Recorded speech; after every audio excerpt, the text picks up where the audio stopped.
Yung bandang dulo niya, yung rough road niya ay rough talaga. Nilagyan nila ng graba. Ito oh. Laban. Pero may posibilidad na madulas to. Kasi bato, lutang ang motor. Ayan. May takot tayo dito.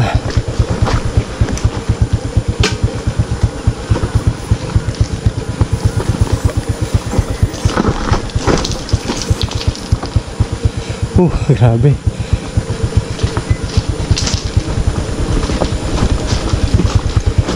Possible na sumemplang tayo dito. Yeah. Uy, survive.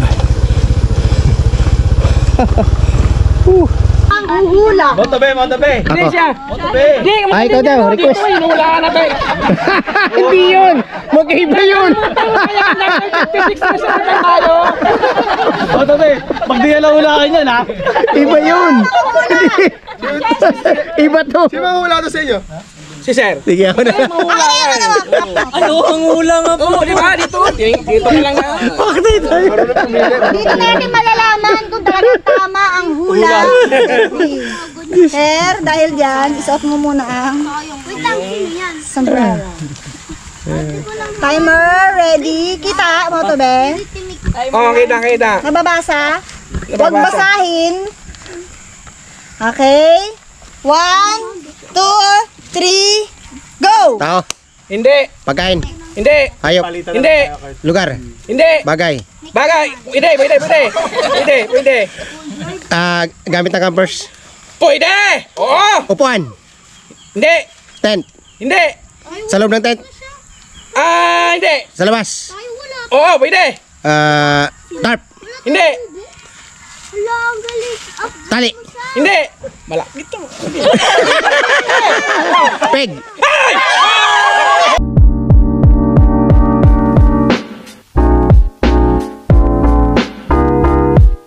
Hello po. Hello po. Welcome po sa DN Rhea Campsite Review. Welcome po ulit kayo. Ang campsite na i-review natin ngayon ay Amara Lake House and Campsite. Ito ay matatagpuan sa Lumban, Laguna.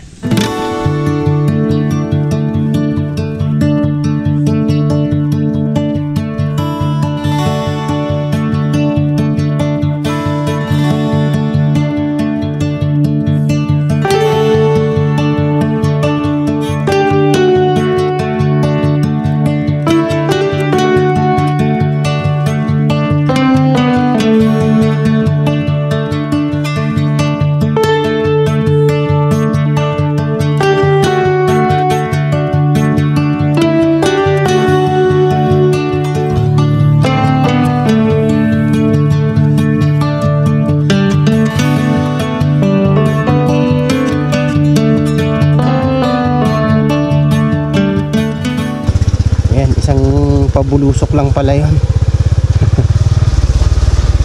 So mula doon sa Petron ay 13 kilometers ang layo nitong Amara Lake House. Paliko-liko siya pero maayos naman yung kalsada, kaya ng motor at saka 4 wheels. So dito lang, kapiranggot lang naman ito na rough road, pero ang graba niya ay lutang, so delikado sa motor. Sa 4 wheels walang problema. Uy, Amara Lake House and Campsite. So may campsite.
Ayan, habang nagluluto sila, tayo ay umikot sa campsite. Tingnan natin kung anong marireview natin dito. Ito yung setup ni Motobe. Ayan. Akit tayo. Aha. Sige. Doon ay multi-purpose hall doon. Pwede magganap ng isang event doon, isang occasion. Open siya. So, sa ngayon, mga sumisilong ang campers. Dito, sa side na to, ito, tanaw na tanaw mo yung lawa. Ano? Pag dito ka pumwesto. May patwalk sila. Ano? Itong area na to, pwede rin itong i-flatten pa.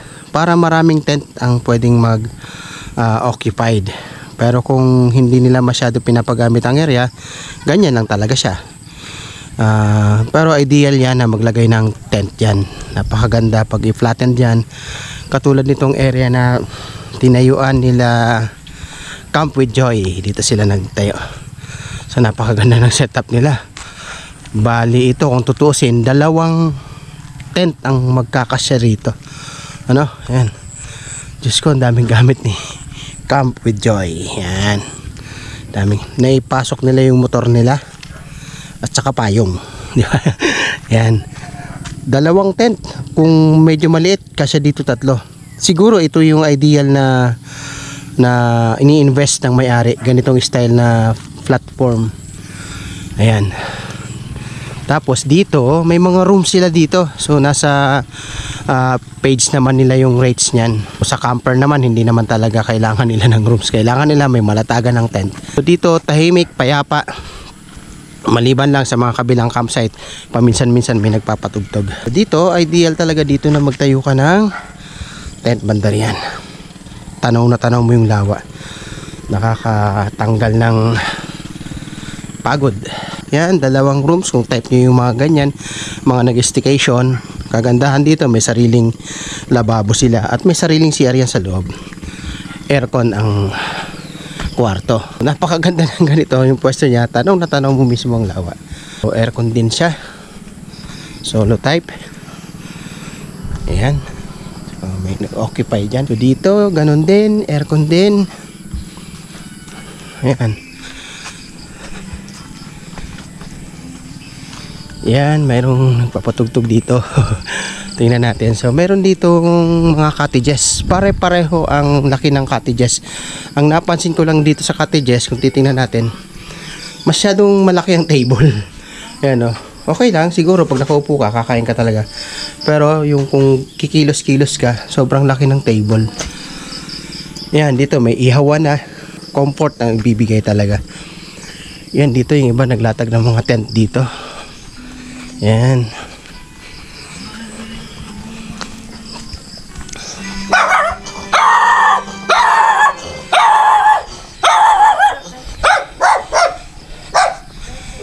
Ito na lang siguro yung kubo na hindi modern type. Lahat ng kubo nila ay sementado na. At yung design, may lutuan sa labas, may ihawan. Yan, may malapad na lamesa. Yan. Yun. So kung iikutin natin, halos pare-parehas ng design. Kasi parang paikot itong lawa dito sa campsite na ito, sa lake house na ito. So akit tayo dito, tatagusin natin yung pwesto ng mga kasamahan natin. Dito sa top, itong pinaka-top na maliban doon sa multi-purpose hall. Itong pinaka-top, naglagay sila ng CR dito. Very organized. Siguro ito, inopen nila para one day magiging shower area to. Meron silang tank, water. Ang water dito ay pwedeng gamitin sa pagluluto. At sabi ng caretaker, yan, lakas ng tubig. Sabi ng caretaker, pwede rin daw yan inumin kung hindi masela ng tiyan, ano? Dito sa area na to, ganun din. Ma-recommend ko rin dito ay magkaroon din ng pagpapatag. Katulad na nandun, ang dami, ganda ng spot na yon. Tanaw na tanaw yung lake. Pero hindi pa rin patag. So nahihirapan yung mga campers na maglalatag ng tent. Tabingi. So mahirap ang higaan pag tabingi. Dito kung tatanungin kung pwedeng maghamok, itong area na to ideal ito sa hamok. Yan oh. Napakaganda, walang nakakapansin. Pwedeng maghamok dito. Yan oh, may mga puno kasi. At mahangin, yun ang kagandahan. Hindi ko napansin, pwede pala dito, no? Nga lang dito, hindi patag. Pero tanaw na tanaw mo yung lake kung dito ka pupwesto. Pati rin dito oh. Yan. Yan. Ito yung tagos kanina na hindi na natin naikot. So paikot siya, may mga cottages. Ayan, ganda ng hangin. Ayan, puntahan pa natin yung kasamahan natin. Ito yung tent ni Jess. Ayan, si Jess ngayon, ang laki-laki ng tent, no? Pero solo lang siya. Ano po, solo. Bakit? Okay lang po yan para hindi malamig yung gabi ko. Tinatambakan mo na lang sa loob para... Tambakan na lang gamit.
Kaya't ang score na maibibigay ko ay 97%.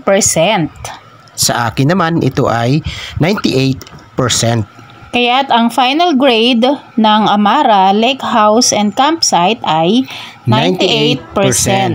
Ito ay highly recommended natin dahil halos perfect ang score nito. Sa ngayon, nag-ship kayo ng YouTube. Kumusta yung... Sa YouTube ko naman, yun ang hindi ko natutukan kasi nga may trabaho kasi ako eh. Kaya minsan nahihiya ako na kunti lang yung subscriber mo. Parang yung okay, pero okay lang. Parang minsan buti nga yung grupo natin ngayon, yung grupo natin ngayon nagkaroon tayo dito mga content creator.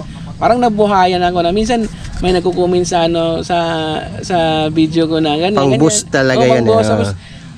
Parang ba kasi dati ako kasi lapag ng lapag lang pero doon dahil sa busy, hindi ako makapag-comment sa iba, hindi ako makapag-engage. Pero ngayon si YouTube, yan yung hinanong ko na. Pero masaya na ako na dito na ganito na. Kasama may grupo natin. Oo.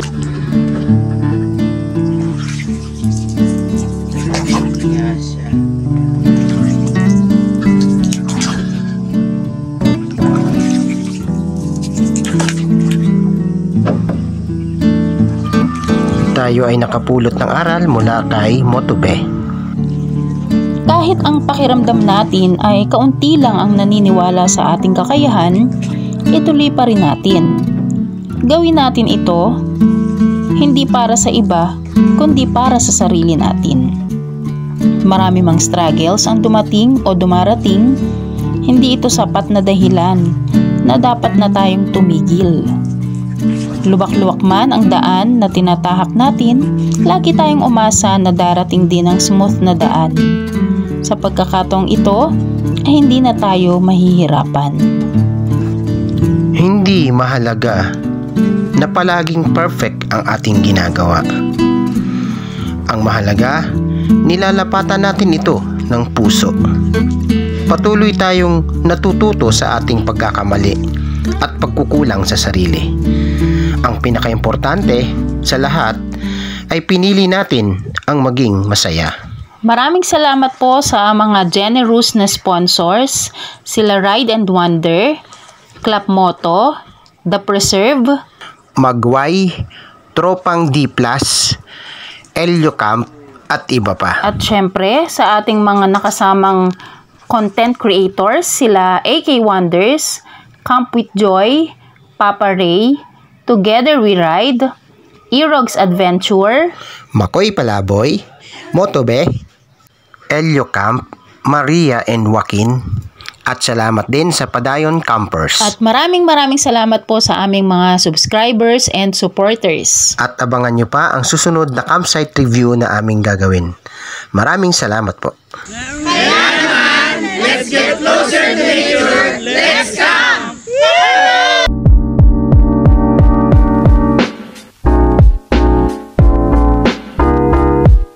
Tingnan natin ang setup ni Together We Ride. Dito, ganun din, itinatabi niya yung motor niya. Yan. Husay. Forma ng motor. Parang natutuwa ang motor mo pag nagka-camping ka. So, game na. Head, shoulder.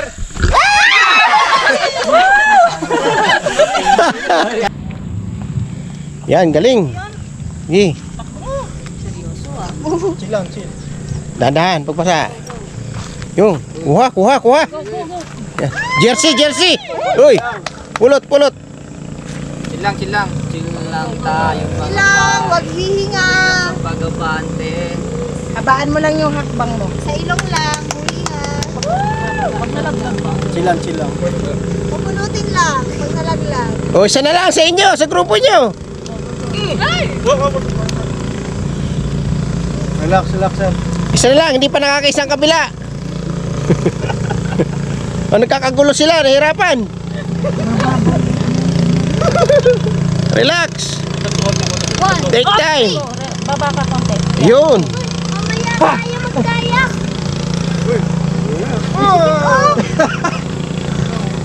Relax. Tapos, ako na huli. Oo, ikaw ulit pagkatapos mo. Go. Last ka na. Down pa. Kakainin ko yung kalamansi. Go. Dandahan. Ano na? Dale, Jersey. Jersey. Kayo mo katawa.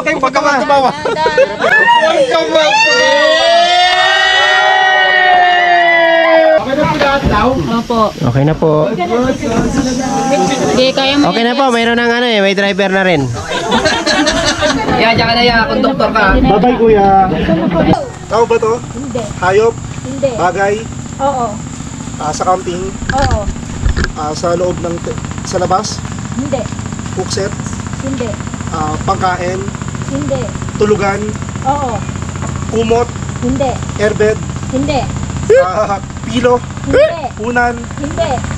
Ano ba? Kumot? Hindi. Sleeping bag? Galing. Ano yan? Ano sinasabi mo pag single? Kailangan pag single ka, marami kang gamit sa loob para yun na lang iyakapin mo. Oo nga, ano. Head. Practice lang yun. Game na. Okay. Game na. Totoo na to. Game na to, game. Okay. Head, shoulder, knees, head, shoulder, toes, head, Hindi may ano. toes, get.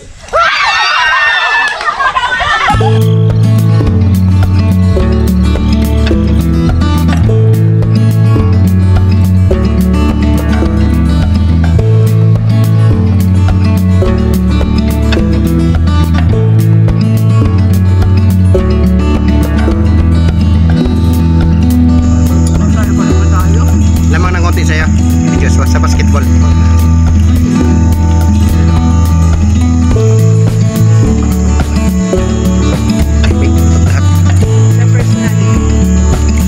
Para